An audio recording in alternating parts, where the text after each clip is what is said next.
thank our speakers for this session, Jason, Deidre, Daniel, Rochelle, and Sean.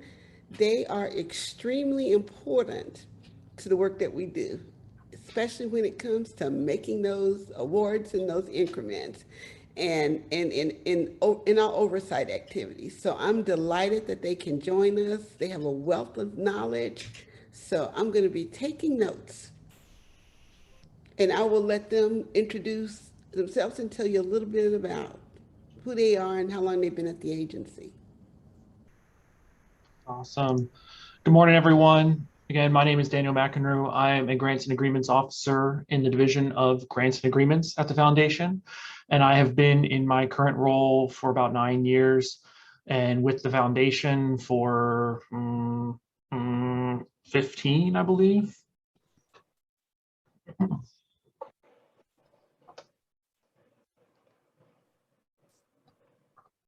Good morning, everyone. My name is Rochelle Ray. I am with the Division of Institution and Award Support here at NSF, and I am a branch chief for the Resolution and Advanced Monitoring branch, where we conduct various forms of advanced monitoring and oversight, and we also resolve single audits and OIG audits. I've been with NSF for 30 years in June, and it's a pleasure to be here today. Good morning, I guess. My name is Sean Minnick. I am the branch chief with the cost analysis and pre-award branch within DIAS. And my branch is responsible for pre-award budget and financial reviews, essentially your cost analysis arm of the pre-award process for the new grant cooperative agreement, which includes EPSCoR awards. My branch is also responsible for indirect cost negotiations. I have been with NSF for 5 months, I believe now.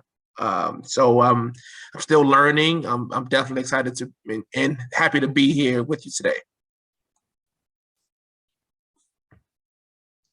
Good morning, everyone. I'm Deidre Coates. I'm a team lead in the Division of Grants and Agreements. I work closely with Daniel, and I'm happy to be here today. I've been here with NSF for about 30 years. Good morning, everyone. My name is Jason Madigan. I'm a branch chief in the Division of Grants and Agreements. I work with both Deidre and Daniel. I've been with the NSF for approximately 14 years.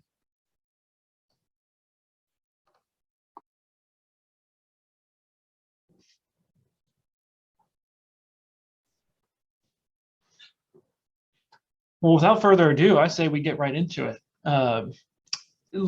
First off, just technical, can everyone see? Sorry. I'm pretty sure I'm sharing the right screen. Daniel, you got it flipped. Go ahead and hit display settings. That's why we asked. That's why we asked. And I just duplicated it. Okay. There we go. It works for now. Okay. So as everyone has introduced themselves, I will go ahead and give us a brief overview of what we're going to be talking about today. As the title suggests, this is a discussion with our respective divisions here at the National Science Foundation. So we're going to start with just basically giving you guys a brief overview of some of the things that we do here to facilitate the mission of the NSF. So we'll start with my division, the Division of Grants and Agreements, and then I'll pass the torch over to Rochelle and Sean to talk about the Division of Institution and Award Support and their role here. So in the interest of time, get right into it. So again, we are the Division of Grants and Agreements. So who are we? What does that mean?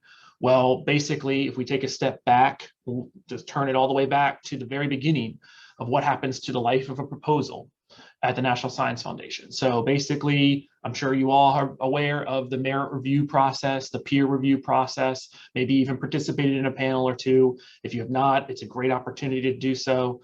I highly recommend it. Even though I'm not on the programmatic side, I tell it to everyone. A lot of my friends ask about that. I pass that on to them as a great resource. But anyway, let's focus on where we fit into the puzzle.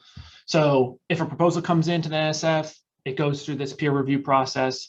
Panelists meet, they review it. This is general across the board.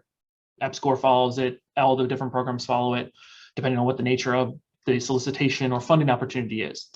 So as that process works along, it comes through the program officers, they look through it, the panelists review it, they rate them, they go through the programmatic review.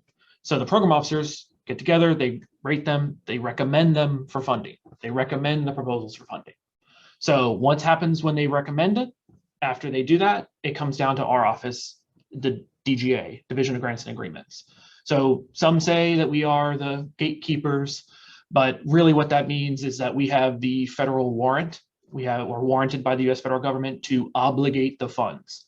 So we have a fiduciary responsibility to ensure that the taxpayer dollars are spent accordingly and spent correctly, accurately, and so on and so forth. So we do that by completing these pre-award reviews and then managing those proposals as they become awards and throughout the entire process through to closeout. So that's, again, a brief overview of what we do and, as far as our day-to-day jobs are concerned. But then another part of it is our customer service role. So like I said, we manage those proposals as they become awards. And what does that mean? Well, it means that we have to work with our different grantees and make sure that they can succeed. So as you can see by my beautiful, well-done flow chart here, this is obviously not the end-all be of communication routes of this customer service role, but I prepared it just to give you kind of an idea of where to route your questions as you move through your EPSCoR projects. So as you are, I'm assuming most of you are principal investigators, given that this is the principal investigator meeting. Your job is to manage that project as you not only have submitted it as a proposal, but now received as an award. So you're managing that science, you're managing that work.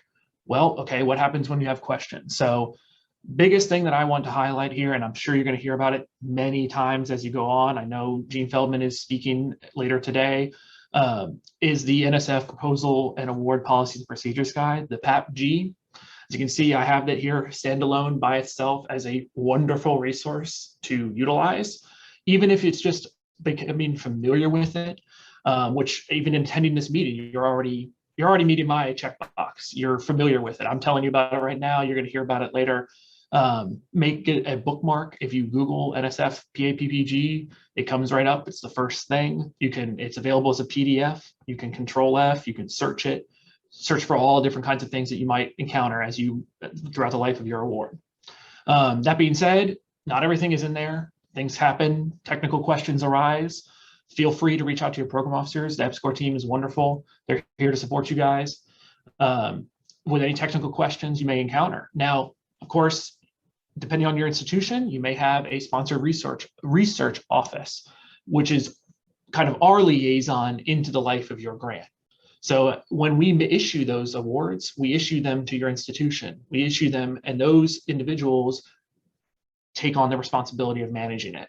So when we have administrative questions, we usually move through or talk with the sponsored research officers. Now, I understand that might not be the case for every institution out there that we fund. So feel free to reach out to us as well with administrative questions. We are here to help. We want to see you guys succeed.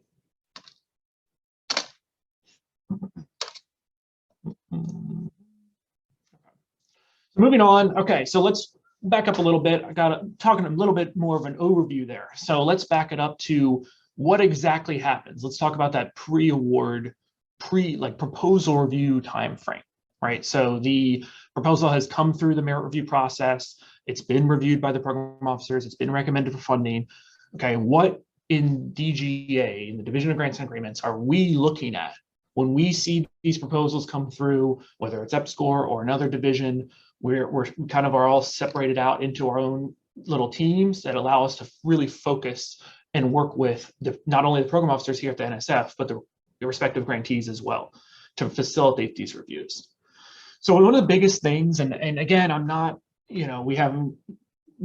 this is again a general kind of overview. Some of you may have already been through this process if you're actively working on an NSF award, but some of you may be thinking about submitting one, or maybe have already done that, or just, again, this is general overview tips and things that we look for.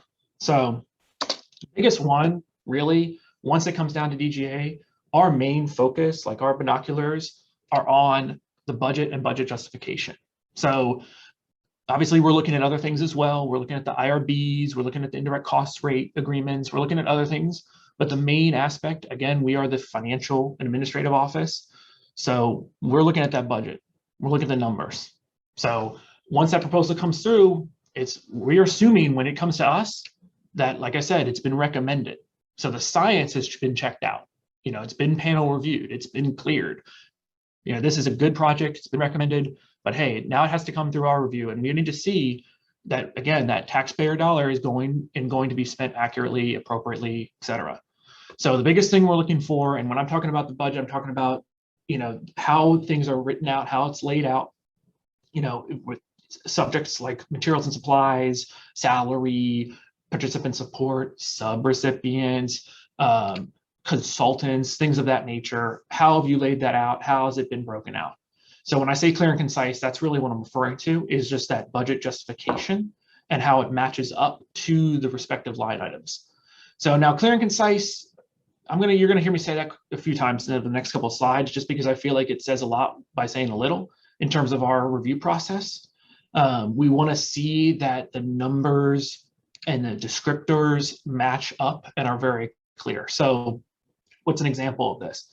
Well, we'll take my example of materials and supplies because it's pretty straightforward. Let's say an example, year 2, you're purchasing laptops. Well, instead of just saying, we're going to buy some laptops in year 2, right? And you believe me, we've seen it. You can have a couple more sentences fleshed out that, okay, in year 2, we're going to purchase these. They're going to be this unit price. We're going to use them for this purpose, and keep it, again, clear and concise. Now, if it takes you the full 5 pages that you have available to you within the proposal submission resources, by all means, the more detail is great. But again, I think it boils down to that nature of, or notion of, clear and concise. So moving on, as I mentioned, alluded to, the participant support and subrecipient elements of a proposal are very, very, very, very, very key. Obviously, this is something that the way I look at it is, and this is just a general way of interpretation, but it's money that is, let's say we give the institution the award, right? If everything is kind of within that institution's sphere of influence, for example, if you have a project that just uses materials and supplies and maybe hires a consultant or two that's within industry and is all within that same kind of bubble, it is a little bit more straightforward. But when you have a workshop, for example, if you're bringing in participants from outside and money, those taxpayer dollars are flowing out the door to different participants, it becomes more of a focus for the foundation. And then you build in the indirect cost attributes where it needs to be excluded, and you have a recipe for wanting to focus on that. And more importantly, really with subrecipients, it's the same thing. You're bringing on a whole nother institution or organization onto your project to work towards the mission, towards the scope together. So you want to make sure that who you're bringing on follows those same terms and conditions, follows the same, is up to the task just the same as you are in your proposal submission as well. So again, that's a major focus of our review, is just looking through those budgets, because as we know, they have to have the same level of care given to them as as your own personal proposal submission budget. As I said, yes. So subaward organizations and co-PI separately listed out as you build that proposal up, you're getting ready for submission, make sure everything's listed out. And then again, with subawards, the same as the prime awardee, you want to have that budget justification clear and concise as you build it out if you're bringing on subrecipients. Okay, so keep in mind, now this is getting a little bit into the next stage of the game. So DGA, we're looking at your proposal, we're going through, we're seeing, okay, it's clear and concise, hey, looks great. This is our window into what that project's going to look like. When we hit approve, which is the next step, it goes out and it gets obligated. So now your institution can receive the funds, can draw down the money, which is a story for another time. But that doesn't necessarily mean that it is like locked in. When we hit that button, it's locked in and set in stone. That is not the case. NSF has policies and procedures in place. We recognize that this is science. This can change. Things can happen. Things can arise, right? So each proposal, each award that we make, that we obligate, has a certain degree of rebudgeting authority given to it, because we know that things can change, right? Obviously, look at this past year.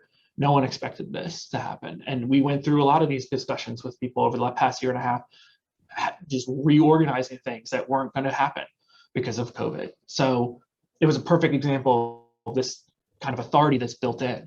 Now, and what does that really mean? So it means that, and we'll talk more about this later. I know my colleagues will touch on it, but prior approval requests, this is very important to keep in mind as a PI, regardless of where you work or which directorate you work with in the foundation. But in EPSCoR, it's very important just the same. Excuse me.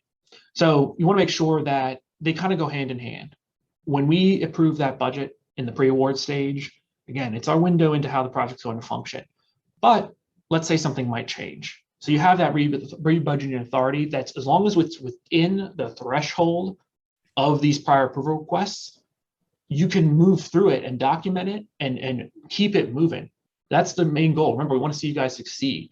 So we won't want to be mired in this like administrative burden if all you're doing is, oh, hey, I'm not going to purchase a couple laptops in year 2. Remember those laptops?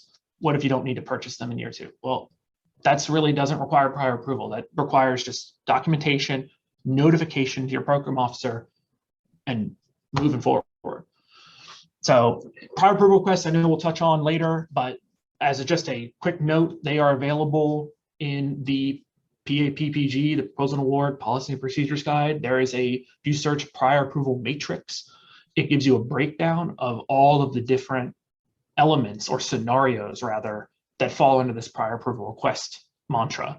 So a good example, quick example, is a very serious example is if a co-PI is withdrawing or leaving the organization, or if you yourself are leaving the organization or moving the project. So that's an example of prior approval where you would go in through the NSF systems, and we, not only the program officers would review that, but we'd also in DGA look at it as well and then issue a formal amendment.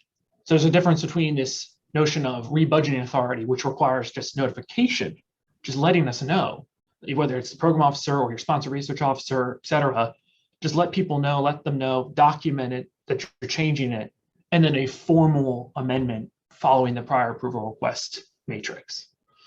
Hope that's helpful. Okay. Moving forward, this is kind of, again, just a brief overview. I wanted to set the stage for future workshops with everyone, which I'm more than happy to do. I'd love to do, to break down some of these topics further.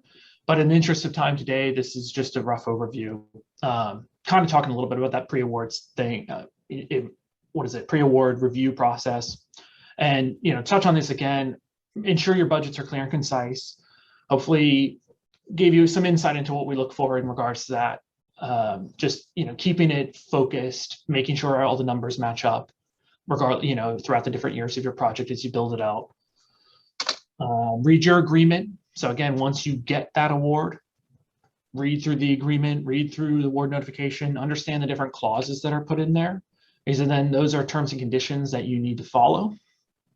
And this can apply to someone even halfway through their project here at EPSCoR. Like, make sure you follow what is going on there in regards to, if things need to change, because it has in place for the life of the project, not just in the beginning or year 1, it's the life of them.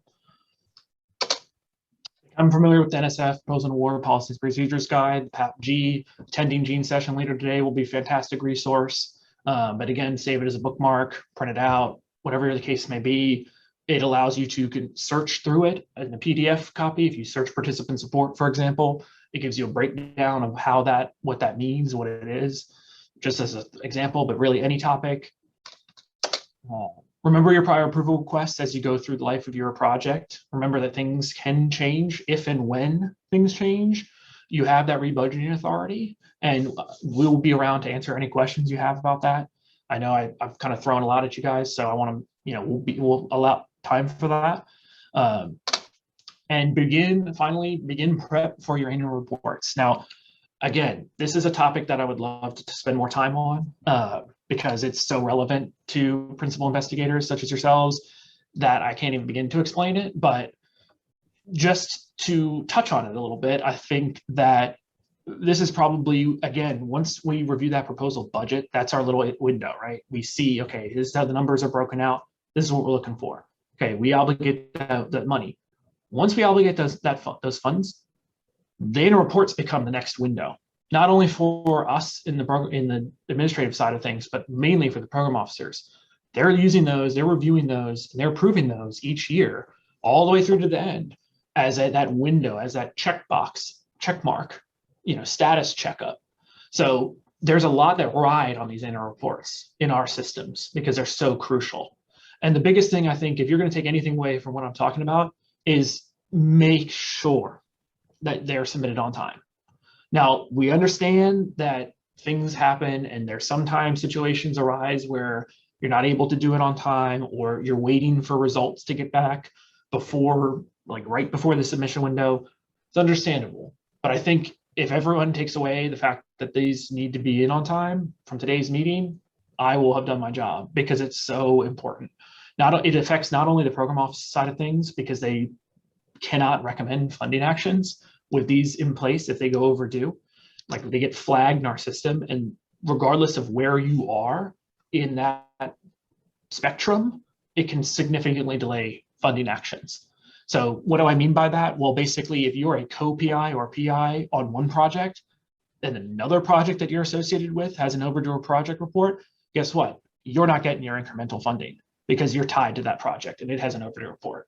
So and then so on and so forth from there. It's a massive spider web of how these annual reports are tied into our system.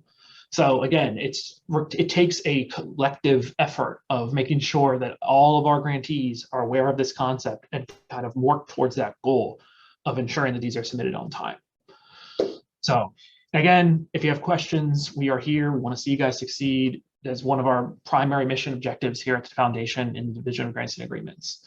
So all that being said, I know it was a lot. Hopefully we'll have questions, time for questions at the end. I'm going to pass it on to my colleagues, Rochelle and Sean, in the Division of Institution and Award Support. Thank you. Thank you, Daniel. All right, so the Division of Institution and Award Support, as the name would indicate, our focus really is the institutions. We want to be there to support the institutions and provide any type of answering of questions, and part of our job is the oversight of institutions. We do occasionally get down to the award level, but typically what we do, we are looking at the institutions and looking at an overview of how they are set up and whether they are set up in a way that makes them very, very well run and able to manage and run the NSF awards. And so what we wanted to do, Sean, I just wanted to start off by giving you kind of an overview of kind of where we sit within the agency. Our Chief Financial Officer, Teresa Grant-Corvitz, reports directly to Dr. Ponch, as we lovingly call him. And our office, Division of Institution and Award Support, as you can see, is right next to our sister division, DGA. And we also are under the CFO's office, along with 3 other divisions. The Division of Institution and Award Support is made up of the Policy Office, and our colleague Jean Feldman, as Daniel mentioned, will be presenting, I think, right after lunch. Jean is a wealth of knowledge. She has been at NSF, I think, since 1992. And we work very, very closely with her office and her team to make sure that our policies are aligned with uniform guidance and that we are being very clear and intentional in what the policies, such as the PAP guide that Daniel mentioned, with that information that is contained in there. We want to make sure it's clear to you all. We also work closely with the systems office. Our system office is headed by Jeff Faselli. Jeff Faselli is our systems guru. He is all things award systems, Him and his team make sure that the award system is functioning and doing what it needs to do so that our grants officers can make the awards to you all. And they're just, again, another source of information if you're having issues with things like research.gov and not being able to get things submitted on time, or you're having issues with no cost extensions. You thought you had submitted one, but there's some type of glitch. If you have any type of glitch with submissions of notifications and requests, Jeff Viselli in the systems office is where you want to look to. And then we have the cost analysis and pre-award branch, which is headed by my colleague here, Sean Minnick. And then the resolution and advanced monitoring branch, which I had. Next slide, please. Thank you. So as I mentioned, these are the offices that make up the Division of Institution and Award Support. But today, what Sean and I are going to focus on is just giving you an overview of what our two branches do from the perspective of oversight, because our role in making you all or helping you all to be successful is from an oversight perspective. And so I am going to let my colleague Sean Minnick talk to you about his branch, and then I will talk to you about more of what resolution and advanced monitoring does afterwards. Sean, you're muted. All right, sorry about that.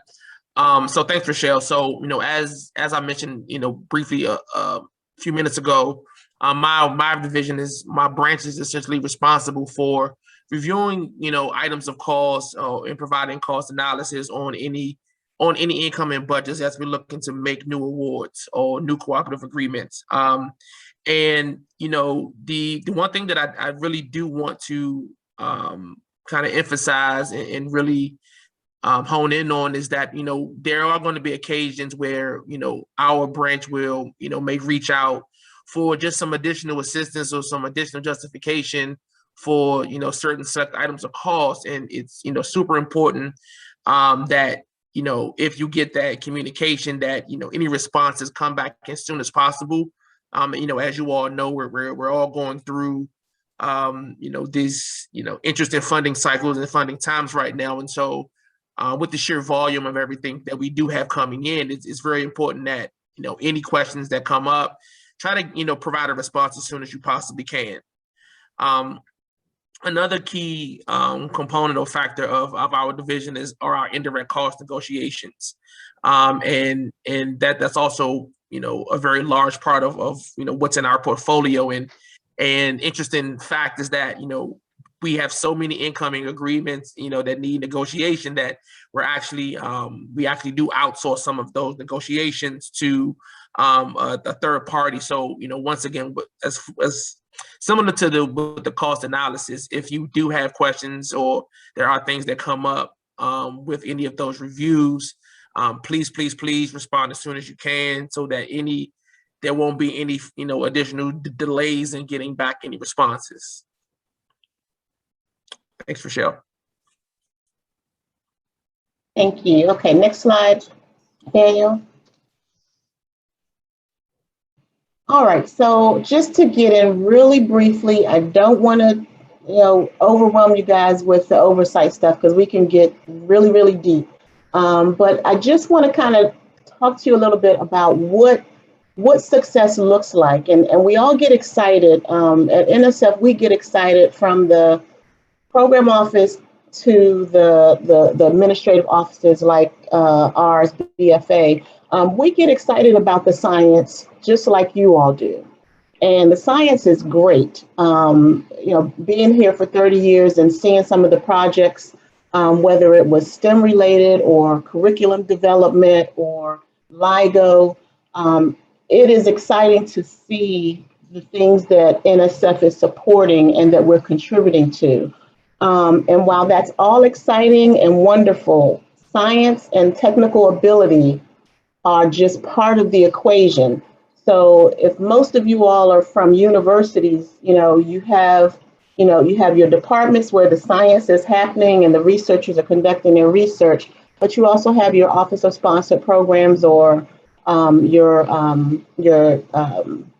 Office of Supported Programs, Sponsored Programs, where, you know, they handle the business side of it. And as Daniel mentioned, that is the office where the grants office and even my office are typically going to interact and talk to when we run into issues where we are trying to either help you all proactively or because we've gotten some audit report and we need to now follow up on those audit findings.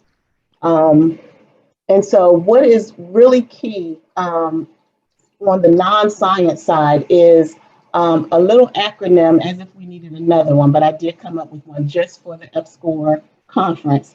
And it's WADA. It's, you know, we need you guys to make sure from the university perspective that you are writing down the internal controls, that you're adhering to your internal controls, that you're documenting your expenditures and charges to the awards. And then, as Daniel said at the end of his presentation, ask early, ask often. Please don't ever feel like there's a question that is not worth asking or is not important enough to ask, or even that make the institution look badly if they ask that question. Those questions that go unanswered, where you go and try to go off on your own and figure it out and, you know, make a guess at it, those are the ones where when we come out to do a site visit, we're going to see things that aren't as they should be, and we'll have to make recommendations. Or what we really don't want is those are the questions where the auditors come out and they ask those questions and they end up turning into audit findings. So what we try to do from the resolution and advanced monitoring branch, through various advanced monitoring activities, we resolve audit reports. We may touch you on a single audit finding if we think a single audit finding is going to potentially impact adversely NSF funding. We must resolve all audit reports that our NSF OIG issues. And I will tell you that they are super, super busy these days, which is keeping us super busy.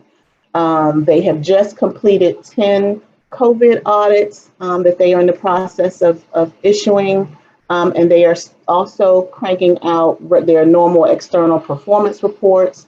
And they've also added to their toolbox the ability to conduct smaller scope desk audits that they do from the desk. They don't come out to your institution, but they will reach out to you and request, you know, ledger information and do an actual audit from NSF or wherever they are working from.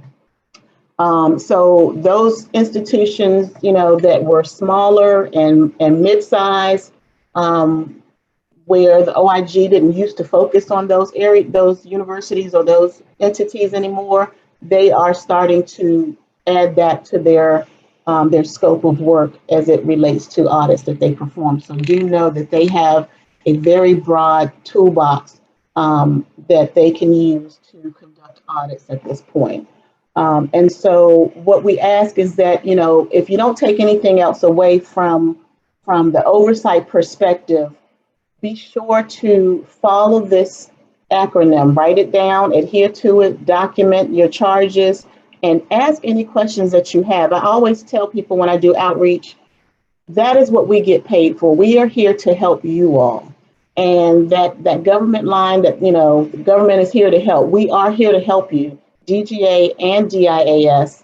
And we want you to ask the questions because we want to make sure that you are in a position to be successful, not just scientifically and technically, but to be successful from a financial and administrative perspective, so that when you want to submit other proposals to NSF, your program officers don't have any concerns, and we don't have any concerns. When DGA sees your proposal come through with an award recommendation, they don't have any concerns about making an award to you. And then the other thing I wanted to leave with you is prior approvals. I think Daniel touched on the subaward prior approvals and the participant support cost prior approvals.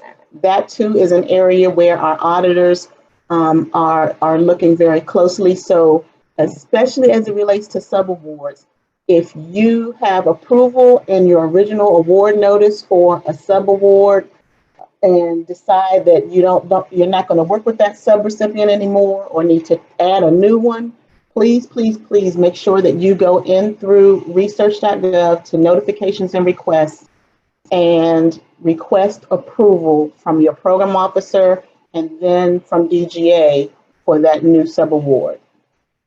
Next slide, please. Yes.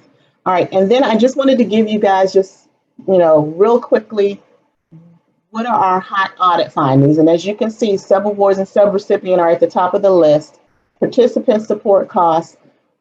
Typically what they're finding under participant support cost is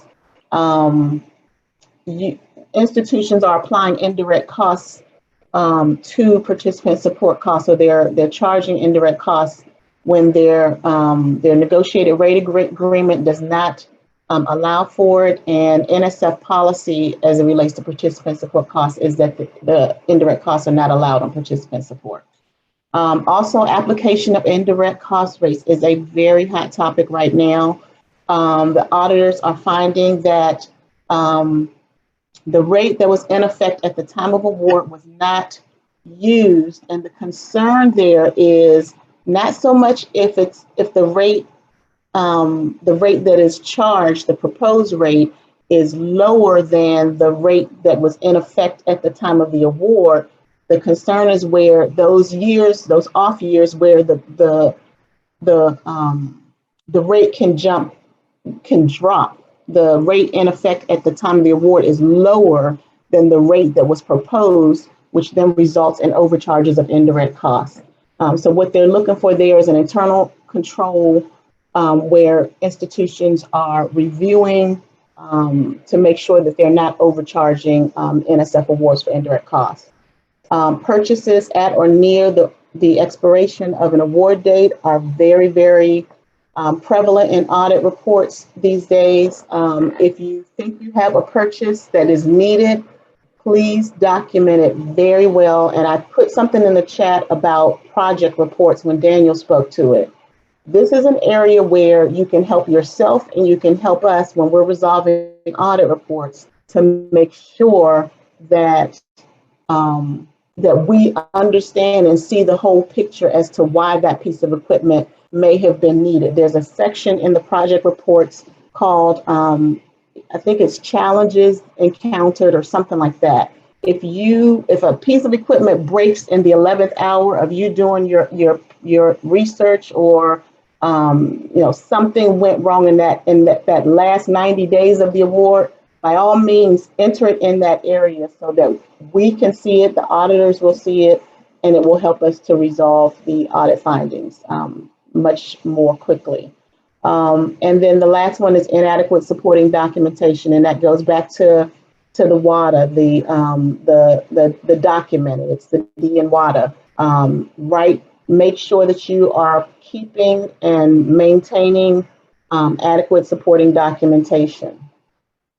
And just real quickly, other ways that you will see the resolution and advanced monitoring branch, you will hear from us if we decide to do a site visit at your organization. We do an annual risk assessment, and the risk assessment helps us decide which entities we are going to visit for the fiscal year. We typically do 30 site visits per year, and we also conduct desk reviews. So the entities that we don't conduct site visits for, but fall high enough in our risk assessment to warrant some type of touch, we will also perform desk reviews, and those are carried out by a contractor on behalf of our office. So you may hear from a contractor, but a lot of the communications will come from us before they get started working with you on the desk reviews.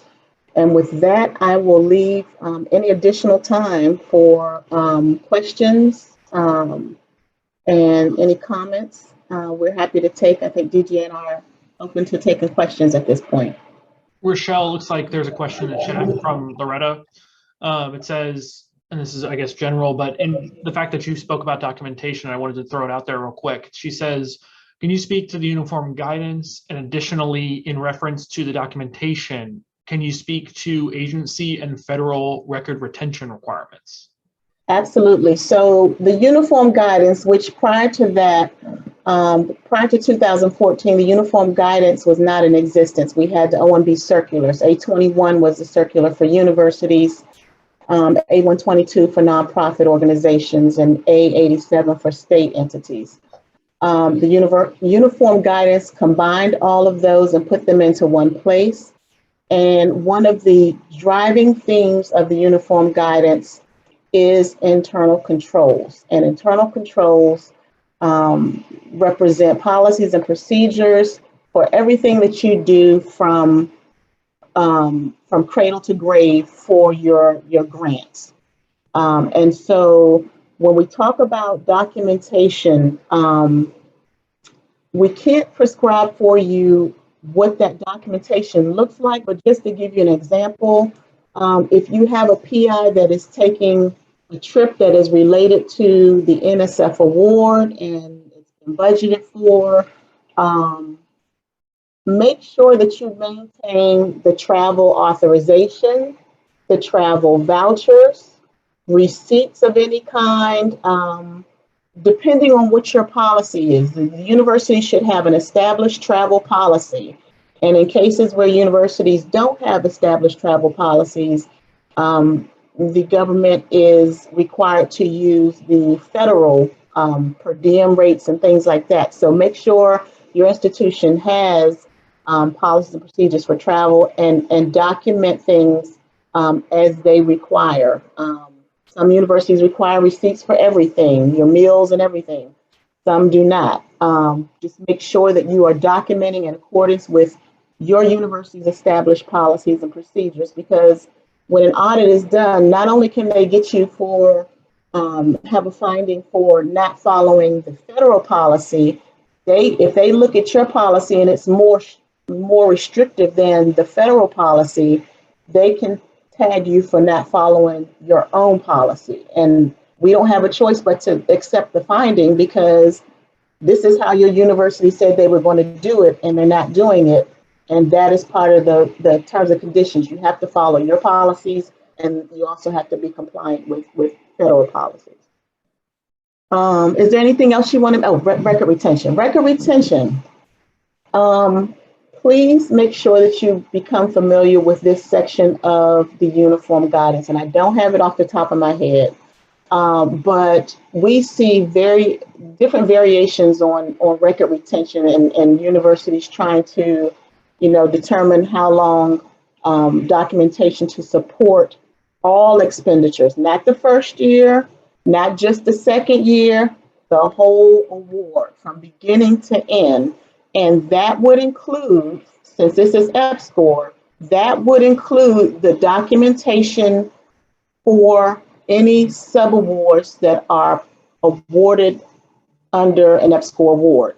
So you don't have to keep every piece of paper that your sub-recipient has, expended money for, but either require them to maintain it for as long as 3 years after the final expenditure report is the requirement and the uniform guidance. So not just the prime awardee, but the subrecipient follows the prime awardee's record retention period. So please make sure you're doing that as well. Dr. Moore, you have your hand up? Yes. So I just want you all to know that these are my BFFs, best friends forever. Now, I don't know if that's a mutual thing, but I'm declaring It is. So as a former PI and a former vice president for research, I wish I had these people on speed dial. And, if they won't give you their cell numbers, put their email addresses on speed dial. And so make sure you put that slide up later. What they have to look at is so important. So as a former PI, if my institution's record retention says 7 years, that's after the grant is ended, I need to make sure I keep my documents. Because if there's an audit, someone might come back and say, now, why was this purchase for this summer program for these students. And if you are of age like I am, you don't remember what happened 5 years ago. And so, keeping those records, following your institution's policy. I know we have a couple of VPRs that are, PIs on the grant, and they probably can, shout as well and write down these cell numbers and everything. I'm joking about the cell numbers, but this information is so critical to your success and that of your institutions. And I have an hour's worth of questions myself, but these are parts in, you have the program, but then we have these individuals who help to make sure that we understand and that we can communicate with you, and they communicate directly with you. All of these important, I would say, I'm saying regulations because I see them as that important. And so hopefully you all have questions about these aspects now. If not, we're going to do some regional workshops, for the state or for a region. And so you can delve a little bit deeper. If you have policies at your institution, if you're a VPR or grants and contracts accountant, and you want them to look at it, I think getting them to look at it early is much better than getting them to look at it later. If you Absolutely. understand what I'm saying. And so I'm going to let you go to all the other questions. And I can call you whenever because I have your numbers and go through my other questions. Thank you, Dr. Moore. Any other questions? I've been answering some questions in the chat. Okay. Actually, I'll address it real quick too, just in case anyone else was wondering. The question was a good question. It was talking about no cost extension requests for NSF awards. And I had written that they were asking what the timeline looked like and how that was conducted. And I said that one method, the primary method, is through the no cost extension avenue. So as you approach the end of your project toward, let's say it's 5 years, you approach that 5th year, you're basically have a built-in grantee approved no cost extension request available to you. So if you go into fastlaneresearch.gov, there are several options. One of them, you can apply for the NSF approved no cost extension during that first final year. But again, key takeaway is do not do that.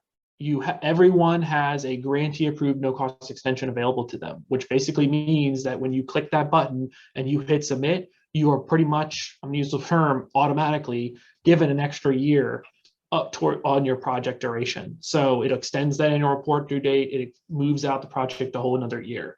So I want to keep that in mind that, we've seen it before where people, folks will go in and click that NSF approved one and nothing bad happens. You still get an extra year. It's just you're losing out on that automatic kind of built-in grantee approved no cost extension. So the next year after you get that, you'll go in for that NSF approved no cost extension. You'll click through it. You'll submit it. It gets reviewed by the NSF program officers and then approved officially as another year. So it's a little bit more of just kind of another check-in versus the grantee approved one is automatically extended. And then another way to get more time would be through a supplemental request, but that, is a story for another time.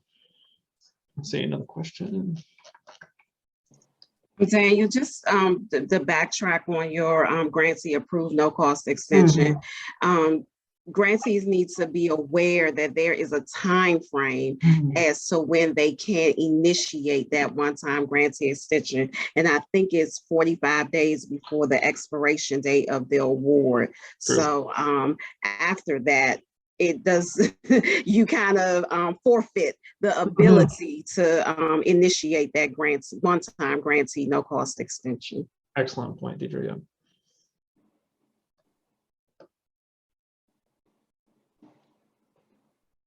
All right, so another question is, you mentioned some pre-award budget reviews steps that take place. Are these only for the first year funding allocation, or do you look at all years on the front end? Another way to ask that would be that what problems could create a slowdown in allocations after the first year? Good question. So again, going back to that kind of pre-award proposal review concept that we talked about earlier within the DGA branch or division, we do look at the entire budget. So when it comes in as a proposal, we're looking at year one through, again, let's say it's a year 5-year award, we have all of those years available to us. So again, it's kind of our snapshot, our window into how are you going to be spending those funds. which line up with the majority of NSF assistance awards are standard grants. So we're giving that money up front. So that's why usually most of them come in that way. Obviously with EPSCoR, you have cooperative agreements and different funding mechanisms as well, which are a little different, but the primary kind of mechanism we observe all years up front. And as far as slowdowns, I would say in allocations, I guess it's that depends. So I know that's a classic answer, but it does. I mean, it kind of falls in line with some of the stuff we talked about. I mean, if you have overdue annual reports, that can slow things down. And again, if we're looking at all the years up front, if there's an overdue report blocking that action from being approved, then the funding is getting blocked from being approved at the front end. So it's not necessarily that it's going to slow things down in the out years, which it could, because the same kinds of things can happen with, let's say it is a continuing grant award, which means the funds are given out incrementally. So that could be relevant to your question in that capacity, where in year 3, let's say there's an increment that's due to you, but it's being blocked by overdue annual reports. So that's just one example of that.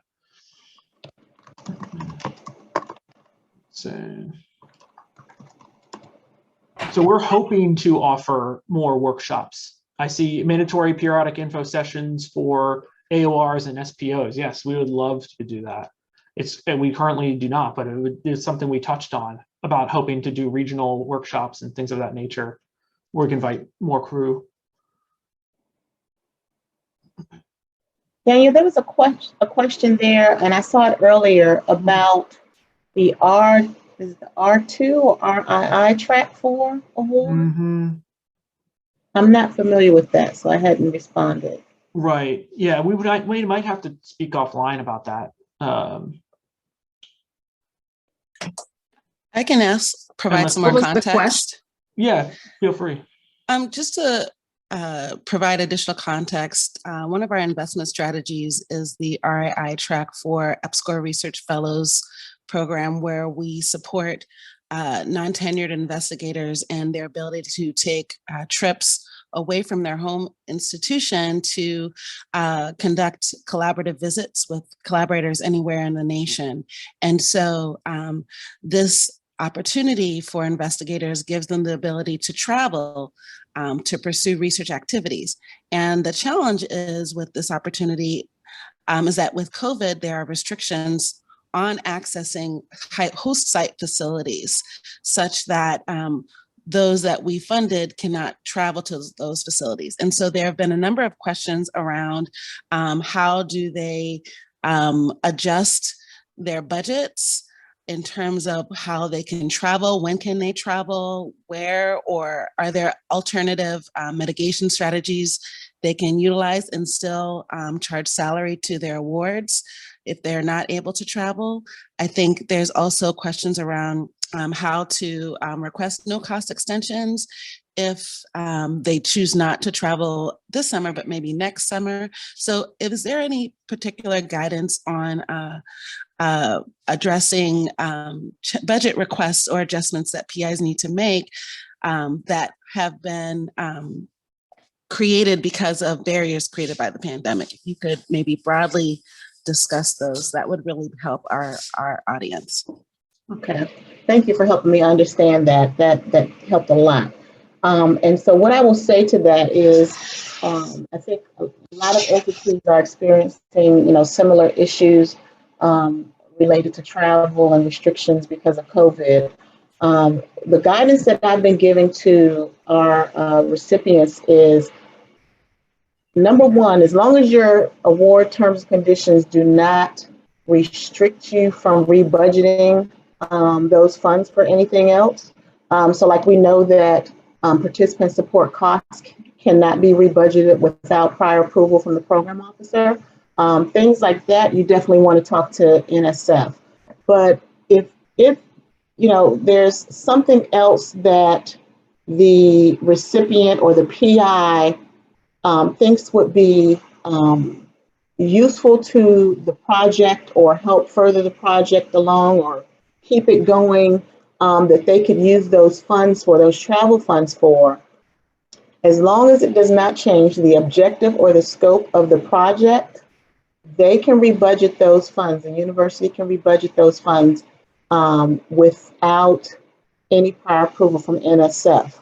If there's any inkling or doubt about whether or not it changes the original objective or project that was funded by the EPSCoR program, please reach out to your program officer and discuss it with him or her first to get an understanding about, hey, whether or not this is or would constitute a change of scope.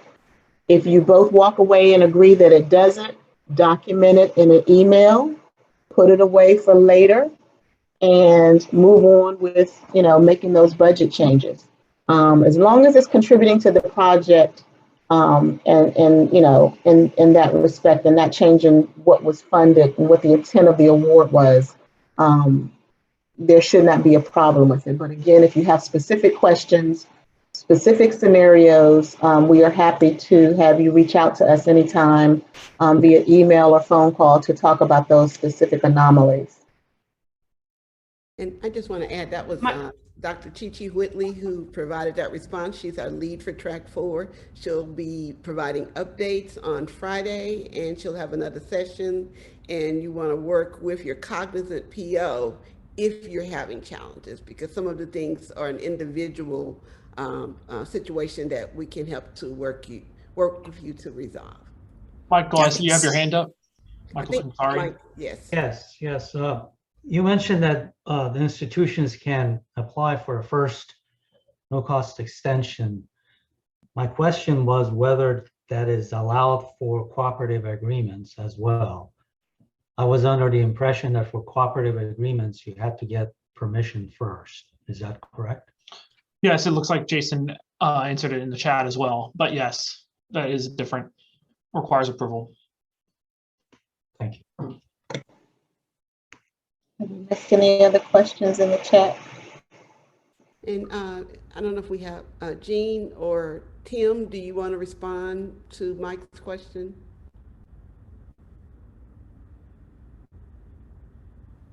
This is Tim. I think that's the question that was just addressed. Looks like there's another one in that capacity for the automatic NCE for the R2 track 4s. So the distinction here is that the RII track 1 and track 2 awards are both made as cooperative agreements. Mm-hmm. And so in those cases, the automatic no cost extension, or the grantee approved no cost extension is not allowed as a pathway. The RII track 4 awards, all of the EPSCoR research fellowships, those are all awarded as standard grants. And so for those, the grantee approved no cost extension is an option, and we see them come through routinely. Excellent.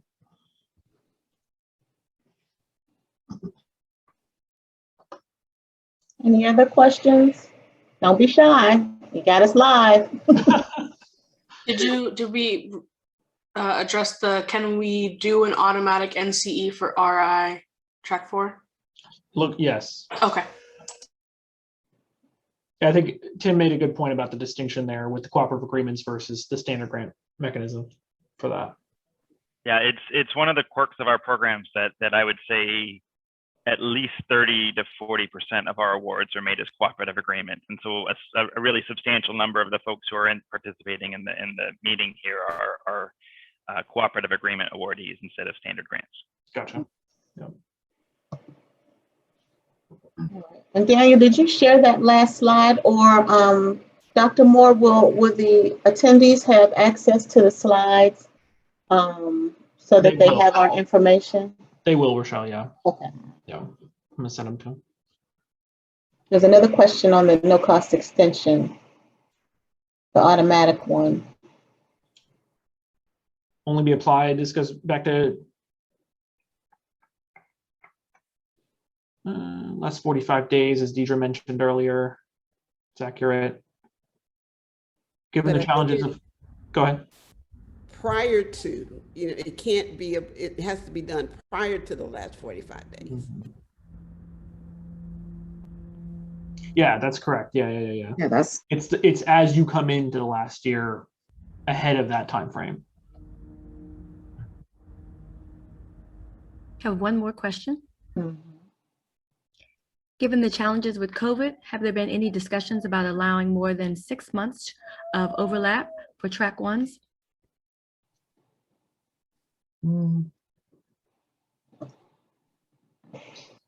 Not within my realm, as far as I have heard, but we can work with the program officers to talk about that.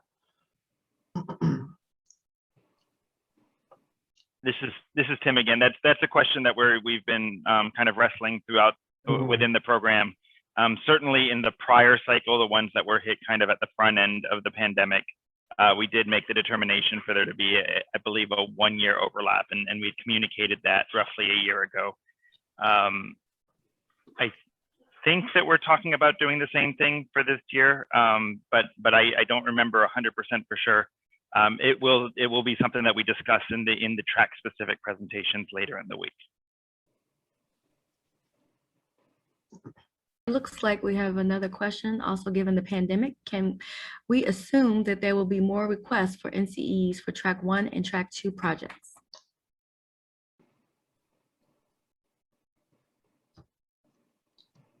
It's definitely a fair question. Kind of like a program related question. Yeah. I mean, speaking for myself, I mean, I've seen an increase in NCE requests this year, and last year, as a result of the pandemic. I think that answers yes.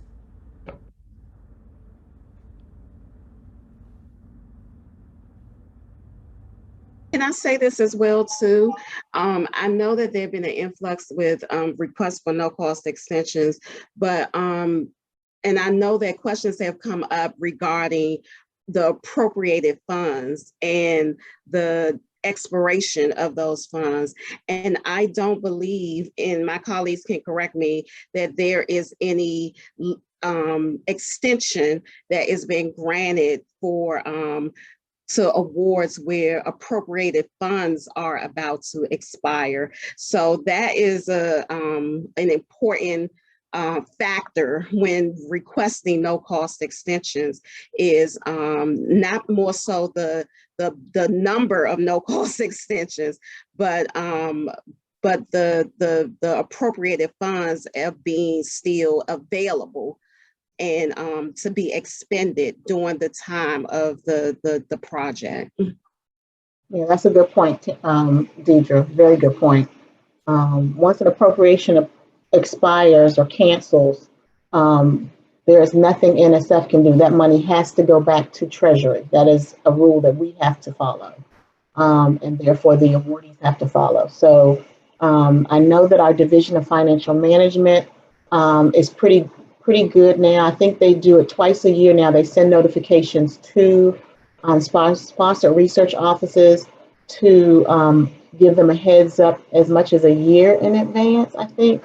And then maybe another 6 months out from that to let you all know that a particular appropriation under an award is expiring. So when they get that, they give instructions on how to move out on that.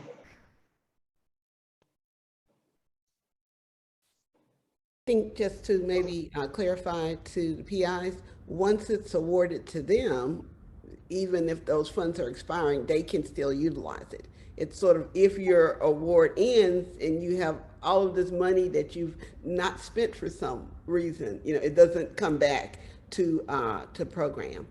And I wanted to introduce him, but I think he stepped off. We have a new budget officer for the Office of Integrative Activity that supports the EPSCoR program, and that's Tom Jones. And I know he was there earlier, but it's a lot of people here. Tom, if you're here, can you turn your camera on? If not, we'll introduce you later in the day. He had a meeting, but he's very important and helps us to track those funds. And so we encourage you to to utilize your funds, in a manner which has been, in the manner which has been approved, and then reach out to us with any questions. As you've met 5 critical people in helping us to ensure that all policies and regulations are followed.